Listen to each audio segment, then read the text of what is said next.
तो कैसे हैं आप सभी लोग। आज हम अपनी वीडियो का पार्ट 4 करने वाले हैं जिसमें हम पीएच और डाइल्यूशन के कॉन्सेप्ट को क्लियर करेंगे और मैं कोशिश करूंगा कि पार्ट 5 भी इसी के साथ सॉल्ट एनालिसिस भी, ये दोनों का हम एक ही पार्ट में मतलब ख़त्म कर दें और अपने कॉन्सेप्ट को क्लियर करें। मैंने पिछली वीडियो में आपको बताया था कि हम इस कॉन्सेप्ट को एनसीईआरटी के साथ ख़त्म करेंगे, मतलब एनसीईआरटी की रीडिंग करके ख़त्म करेंगे, मतलब एनसीईआरटी से पढ़ पढ़ के इसे समझेंगे। और इससे पहले की वीडियोस में, पहले की 3 वीडियोस में मैंने आपको इंट्रोडक्शन कराया है एसिड बेसिस एंड सॉल्ट्स का, कॉन्सेप्ट ऑफ इंडिकेटर्स हमने पढ़ लिया है और इम्पोर्टेंट रिएक्शंस को भी हमने देख लिया है। तो इसी के साथ अब हम अपनी वीडियो के पार्ट 4 और पार्ट 5 को आज करने वाले हैं। तो बिना किसी देरी के स्टार्ट करते हैं। Welcome to Rise Education. मेरा नाम है दीपक पाठक और चलिए स्टार्ट करते हैं और देखते हैं कि अभी तक हमने क्या क्या पढ़ लिया है। देखो, हमने यहाँ पर इंट्रोडक्शन कर लिया है एसिड बेसिस एंड सॉल्ट्स का। मैं थोड़ा सा जूम आउट करता हूँ, आपको जल्दी जल्दी लेके चलता हूँ। एसिड बेसिस का इंट्रोडक्शन, इंडिकेटर्स का कॉन्सेप्ट हमने सब कुछ पढ़ लिया है। Different type of indicators, different type of reactions, ये सारी बातें हमने कर ली हैं। आज हम अब पहुँच चुके हैं पीएच और डाइल्यूशन की तरफ। मतलब आज हम पढ़ने वाले हैं कि पीएच क्या होता है, हम डाइल्यूट कैसे करते हैं और एसिड और बेस में कॉमन क्या है। तो स्टार्ट करते हैं और देखते हैं, हेडिंग पढ़ते हैं। हमारी एनसीईआरटी की हेडिंग में लिखा है क्या कि what do all acids and all basis have in common. मतलब कि सभी एसिड में, सभी बेसिस में कॉमन क्या है। We have seen that all acids have similar chemical properties. हमने एक चीज़ नोटिस करी है कि एसिड्स की, सभी एसिड्स की जो केमिकल प्रॉपर्टीज़ हैं वो सिमिलर होती हैं, सिमिलर है। और क्या है वो केमिकल प्रॉपर्टी सिमिलर? कि all acids generate hydrogen gas on reacting with metals. हमने इससे पहली वाली वीडियो जो पढ़ी थी उसमें हमने देखा था कि जब हम एसिड की रिएक्शन किसकी, जब हम एसिड की रिएक्शन किससे कराते थे? मेटल से कराते थे। तो वो क्या बनाता था?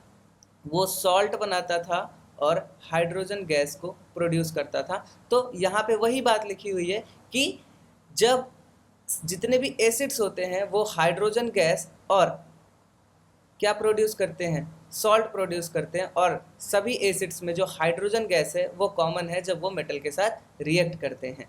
ठीक है, यहाँ पर हमने एक एक्सपेरिमेंट कंसीडर किया है, उस एक्सपेरिमेंट को समझते हैं, फिर आगे की बातें हम करेंगे। ठीक है, यहाँ पर क्या हुआ है, हमने एक क्या लिया है, हमने एक जार लिया है और यहाँ पर हमने एक रबर की कॉर्क लगाई है जिसमें हमने यहाँ पर 2 कीलियों को ऐसे अंदर घुसा दिया है और यहाँ पे 2 वायर्स को ऐसे कनेक्ट कर दिया है और स्विच लगा दिया है और इसमें डाइल्यूट हाइड्रोक्लोरिक एसिड का सॉल्यूशन है।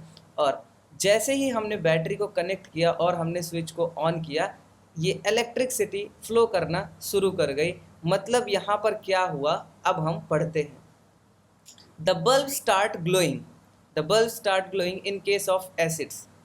जब एसिड का केस है, मतलब जब इसमें हमने सॉल्यूशन के अंदर एसिड डाला है तो जो बल्ब है वो ग्लो करना स्टार्ट हो गया। But you will observe that glucose and alcohol solutions do not conduct electricity. मतलब अगर यहीं इसी जगह पर इस सॉल्यूशन के अंदर हम क्या डालते, ग्लूकोज या अल्कोहल, तो वो इलेक्ट्रिसिटी को कंडक्ट नहीं करता। इसका मतलब क्या है कि glowing of the bulb indicates that there is a flow of electric current through a solution. मतलब ये क्या इंडिकेट कर रहा है हमें कि जो बल्ब ग्लो कर रहा है, इसका मतलब हमें ये इंडिकेट हो रहा है कि यहाँ पर इलेक्ट्रिक करंट का फ्लो हो रहा है सॉल्यूशन के अंदर। The electric current is carried through the acidic solution bye ion. और जो ये करंट फ्लो हो रही है ये किसके थ्रू हो रही है? By acidic solution by ions. जो एसिडिक सॉल्यूशन में आयंस हैं उनकी मदद से हो रही है। जैसे मैं आपको यहाँ पर लिख के दिखाऊं, HCl, तो ये क्या है? Hydrochloric acid. यहाँ पर 2 आयंस हैं, एक है H पॉजिटिव और एक क्या है? Cl negative. तो जब सॉल्यूशन के अंदर यही दोनों आयंस होते हैं तो ये दोनों आयंस इधर उधर घूमते रहते हैं जिसकी वजह से कंडक्शन ऑफ इलेक्ट्रिसिटी हो रहा है। आगे पढ़ते हैं क्या कि acid contain H positive ion as cation. याद रखना है कि एसिड के पास H पॉजिटिव आयन होता है जिसे हम कैटायन बोलते हैं एंड Cl नेगेटिव आयन होता है जिसे हम एनायन बोलते हैं। ठीक है। NO3 जो होता है वो एनायन HNO3 का होता है, SO4 2 नेगेटिव एनायन H2SO4 का होता है, CH3COO नेगेटिव CH3COOH का होता है। Since the cation is present in acids is H positive. मतलब यहाँ पर अगर हम एक चीज़ नोटिस करें, जो एनायंस हैं वो अलग अलग हैं। जैसे कहीं पर एनायन Cl नेगेटिव है, कहीं पर एनायन CH3COO नेगेटिव है, कहीं पर एनायन SO4 2 नेगेटिव है। लेकिन जो क्या बोलते हैं कैटायन है वो हर जगह पर क्या है, H पॉजिटिव है। क्या है, H पॉजिटिव है। इससे क्या हमें पता चलता है, this suggest that acid produce hydrogen ion, मतलब H positive ion in the solution which are responsible for the acidic properties. मतलब अब अगर आपसे कोई पूछे कि एसिडिक प्रॉपर्टी के लिए क्या रिस्पॉन्सिबल होता है, तो आप सीधा सीधा बता सकते हो क्या, H पॉजिटिव, जो उस सॉल्यूशन के अंदर रिलीज हुआ है। ठीक है, समझ में आया।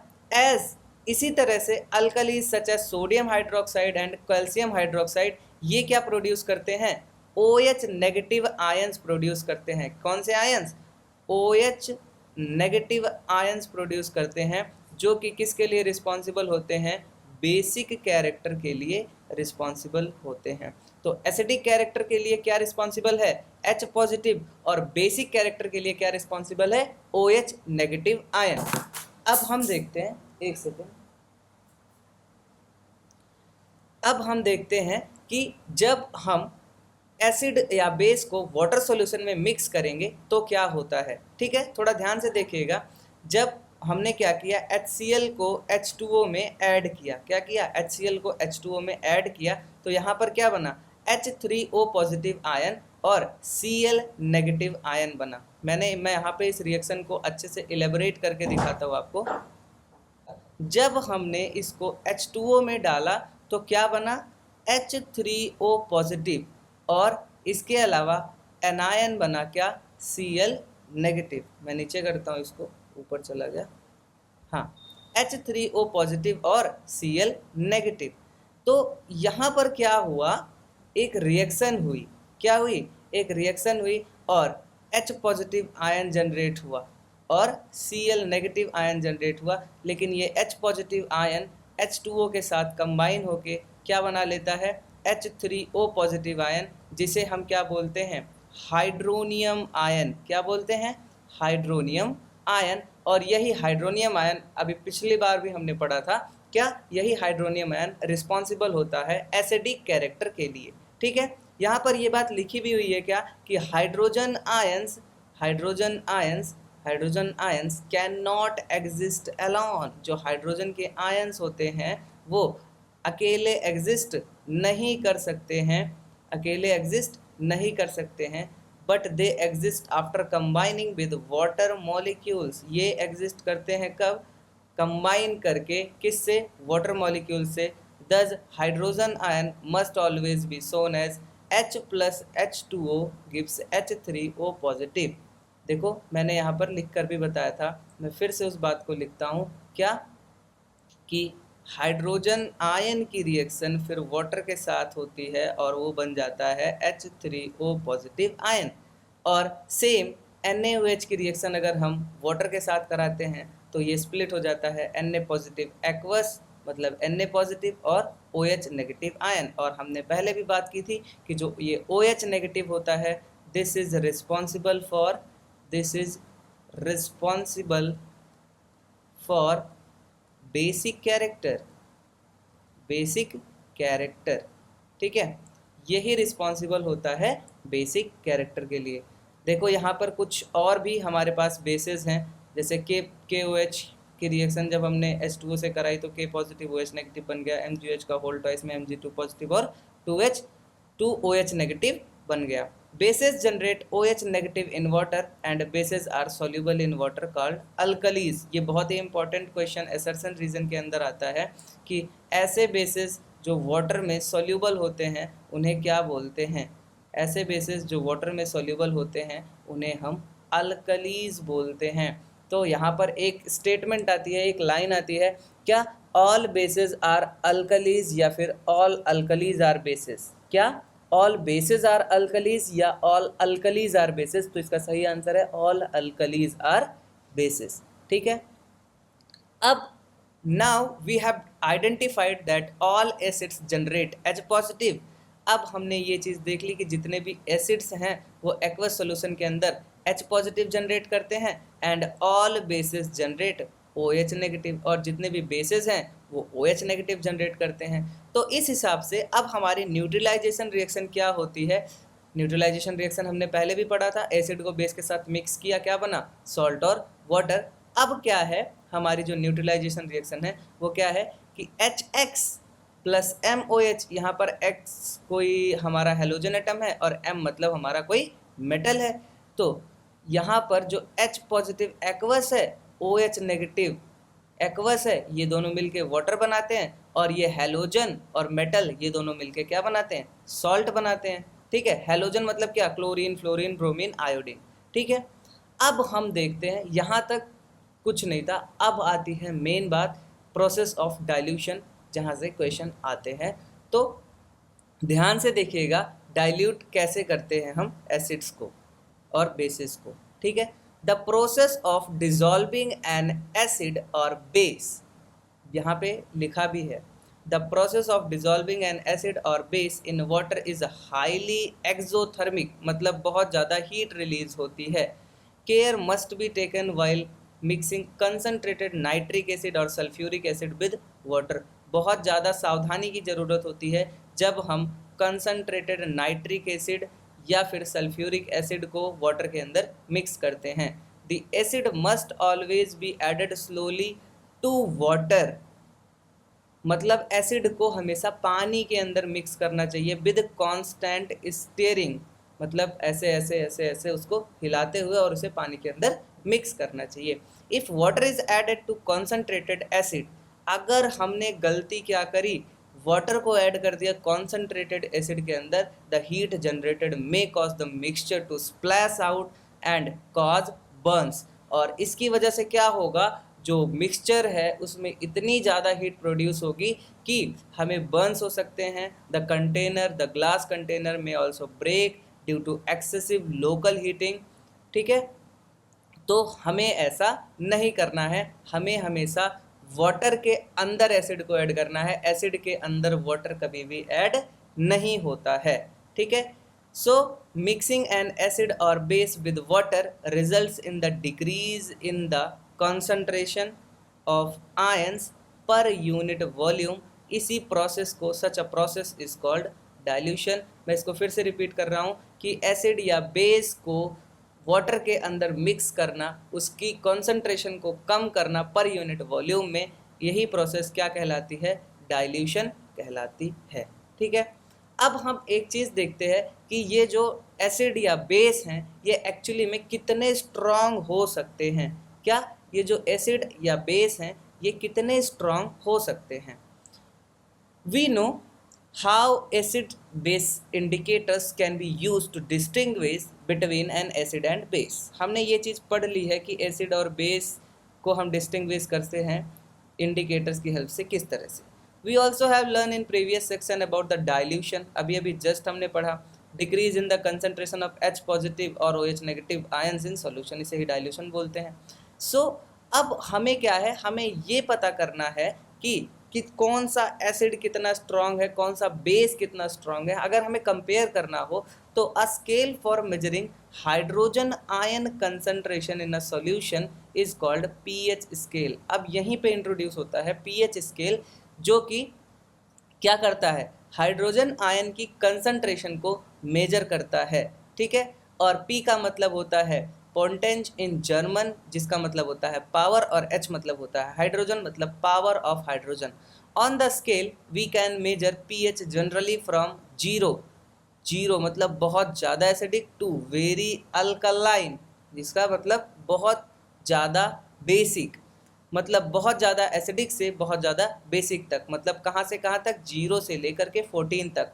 pH should be throw of simply as a number. pH क्या होता है, एक सिंपली नंबर होता है जो कि इंडिकेट करता है एसिडिक और basic nature of a solution, जो कि एक सॉल्यूशन के एसिडिक या बेसिक नेचर को शो करता है। Higher the hydronium ion concentration, जितनी ज़्यादा हाइड्रोनियम आयन की कंसंट्रेशन होगी, lower is the pH value, उतनी ही कम उसकी पीएच वैल्यू होगी। जितना ज़्यादा एसिडिक उतना कम पीएच, ध्यान से, जितना ज़्यादा एसिडिक उतना कम पीएच।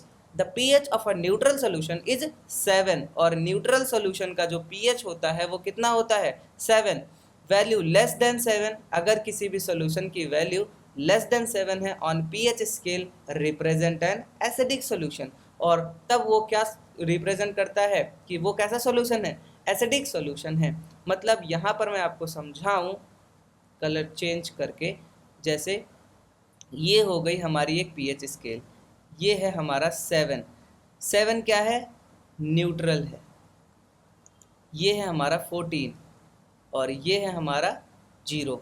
7 के इस साइड जाएंगे तो हमें क्या मिलेगा, एसिडिक कैरेक्टर के सब्सटेंस। 7 के इस साइड जाएंगे तो हमें मिलेगा बेसिक कैरेक्टर के सब्सटेंस। ठीक है, मतलब हम क्या कर रहे हैं यहाँ पर, एक हमने स्केल बना दी और स्केल के लेफ्ट साइड में एसिडिक, राइट साइड में बेसिक।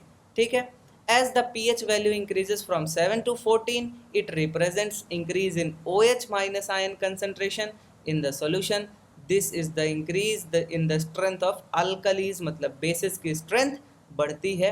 यहाँ पर देखो ये एक चार्ट भी बनाया है इन्होंने, जिसकी हेल्प से हम ये समझ सकते हैं। यहाँ पर इन्होंने क्या किया है, ये रहा हमारा न्यूट्रल, यहाँ पर 7 के राइट साइड या लेफ्ट साइड जाएंगे तो हमारी जो H पॉजिटिव की कंसंट्रेशन है वो बढ़ेगी, और अगर हम इसके राइट साइड जाएंगे, बेसिक नेचर की जो स्ट्रेंथ है, OH नेगेटिव आयंस की स्ट्रेंथ है वो बढ़ेगी।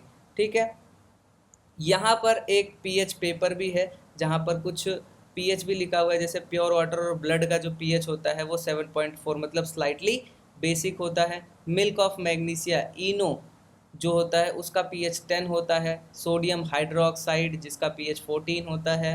लेमन जूस पीएच 2.2 होता है, और गैस्ट्रिक जूस जो हमारा HCl है उसका पीएच 1.2 होता है। So the strength of acids and bases depend on the number of H positive ions and OH negative ions produced. बिल्कुल सही बात है। If we take HCl and acetic acid of the same concentration, say 1 molar, these produce different amount of hydrogen ions. Acid that give rise more H positive ion are said to be strong acid, and जिसके पास less H positive ions की concentration होगी उसे हम weak acids बोलते हैं। ठीक है, आज की वीडियो का हमारा लास्ट टॉपिक है importance of pH in everyday life. ठीक है, पीएच की इम्पोर्टेंस देख लेते हैं हमारी एवरीडे लाइफ में। जैसे हमारे प्लांट्स हैं, एनिमल्स हैं, ये पीएच सेंसिटिव होते हैं।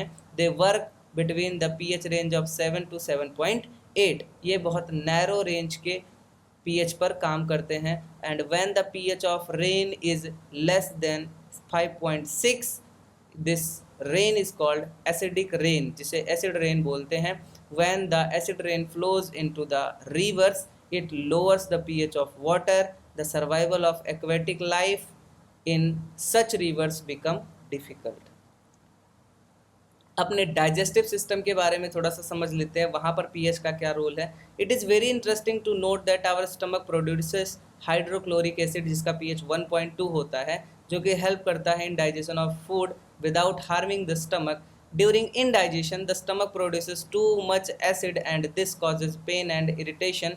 To get rid of this pain, people use bases called antacids. One such remedy must be suggested by you at the beginning of the chapter. The antacids neutralize the excess acid. Magnesium hydroxide, जिसे milk of magnesia बोलते हैं, जो कि एक mild base है जो कि use होता है इस पर्पस के लिए, मतलब एसिडिटी इंडाइजेशन के पर्पस के लिए। क्या पीएच टूथ डिके में भी क्या बोलते हैं रोल प्ले करता है? हाँ, बिल्कुल प्ले करता है। Tooth decay starts when the pH of mouth is lower than 5.5। अगर हमारे माउथ का जो पीएच है वो 5.5 से कम हुआ तो हमारा जो दांत है वो अपने आप ही टूट के गिरने लगेगा, क्योंकि जो हमारा लेयर है इनेमल की हमारे मुंह के अंदर, हमारे दांत में, वो क्या है, वो 5.5 पीएच से नीचे जाते ही कमज़ोर हो जाती है, ब्रोकन डाउन हो जाती है, कोरोसिव होने लगती है। It does not dissolve in water but corrode when the pH of mouth is below 5.5. Bacteria present in the mouth produce acid by degradation of sugar and food particles remaining in the mouth after eating. The best way to prevent this is to clean the mouth after eating food using toothpaste, which are generally basic. For cleaning, the teeth can neutralize the excess acid and prevent tooth decay. और last है pH का role self defence में, self defence by animals. तो have you ever been stunged by a honey bee, या फिर किसी चींटी ने अगर आपको काटा हो, तो bee sting leaves an acid which cause pain and irritation. Use a mild base like baking soda on the stinging area gives the relief. Stinging hair of nettle leaves inject methanoic acid causing the burning pain. तो ये था role pH का हमारी everyday life के अंदर। इस video के अंदर हमने क्या क्या देखा, हमने एसिड्स के अंदर क्या कॉमन था वो देखा, एसिड्स को पानी में मिला के देखा, एसिड्स की प्रॉपर्टीज़ थोड़ी सी देखी, इसके बाद न्यूट्रलाइजेशन रिएक्शन को एक बार फिर से अलग नज़रिए से देखा, और लास्ट में हमने पीएच और पीएच इन एवरीडे लाइफ के कॉन्सेप्ट को ख़त्म किया। आगे आने वाली वीडियो में हम बात करेंगे salt of strong acid and strong base, और सॉल्ट एनालिसिस करने के बाद जो ये हमारा चैप्टर है, इसकी जो थ्योरी है वो पूरी कंप्लीट हो जाएगी। फिर इसके बाद हम एनसीईआरटी के क्वेश्चंस करेंगे इन टेक्स्ट और बुक एक्सरसाइज के, जिसके साथ हमारा जो ये चैप्टर है ख़त्म हो जाएगा। मिलते हैं नेक्स्ट वीडियो में, तब तक के लिए पढ़ाई करते रहें। All the very best.